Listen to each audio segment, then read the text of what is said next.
Now what he's saying here is that when he takes this 9 amino acid chain, he's now cutting it into pieces. However, he's not totally digesting it, so there's a bunch of overlapping pieces.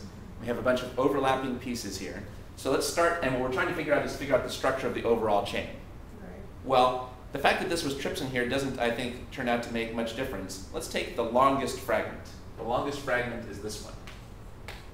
Glycine, lysine, valine, phenylalanine, and lysine.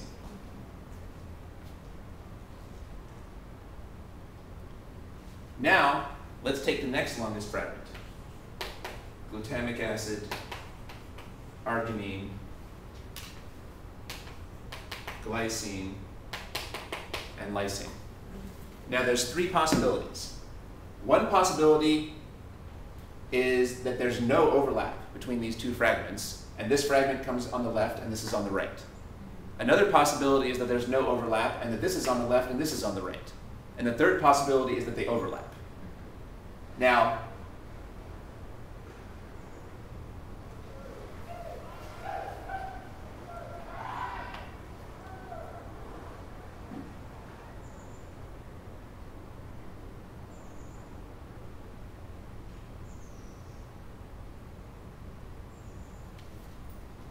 what did we figure out in part H?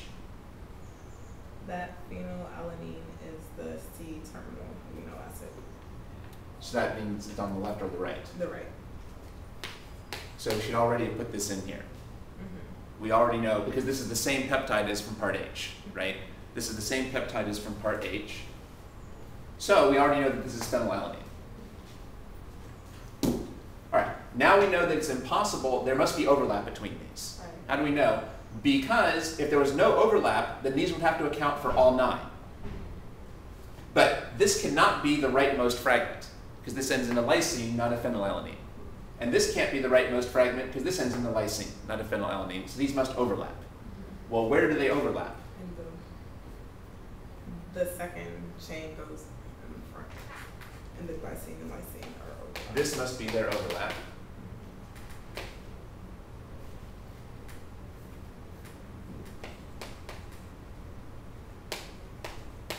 Like this.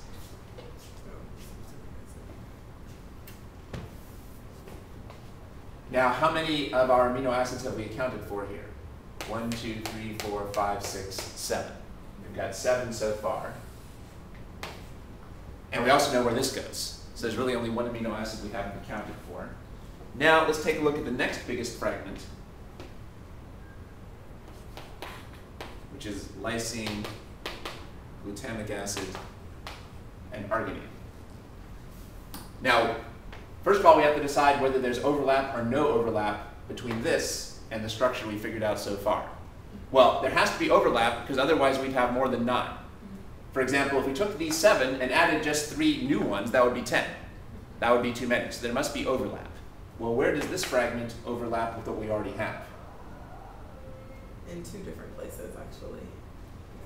You're thinking it might overlap here? It can't be at the end because we already have phenylalanine at the end, so it overlaps. Well, careful. Remember that we don't know. We know that there's phenylalanine at the very end, but that doesn't mean that the phenylalanine is right next to the lysine.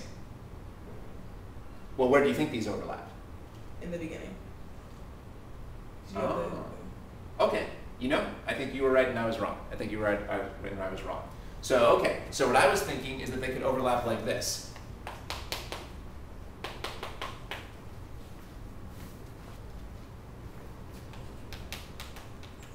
I was thinking they could overlap like this. But I think that's wrong because then that would give us 1, 2, 3, 4, 5, 6, 7, 8, 9. That would give us 9 and we still haven't put in the phenylalanine.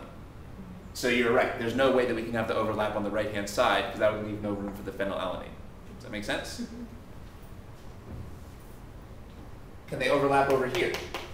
Well, no, because they don't match. This would be lys glue, but it's really lys val. So we know they don't overlap there. So instead, it looks like the glue and the arg overlap like this. All right, now how many do we have in this great big piece? 1, 2, 3, 4, 5, 6, 7, 8. And we already know where the ninth goes, so we're done. So what's the total structure? Lysine, glutamic acid, arginine, lysine, valine, phenylalanine, lysine, phenylalanine. This is the thought process for solving these types of problems. So you have to watch out for these overlapping fragment type problems. If you're given overlapping fragments, you work it out like a jigsaw puzzle. It's most helpful to start with the biggest fragment. And then you try to figure out how do the other fragments relate to the biggest fragment. This is a good type of notation for figuring that out. And you always want to focus on the numbers. You have to make sure that you haven't got more spaces filled than there's room for. Here we know we have to fill 9 spaces overall. It's very important that you mark this question and try it again later this evening so that you can remind yourself of the thought process for this. This takes practice for people to get comfortable with.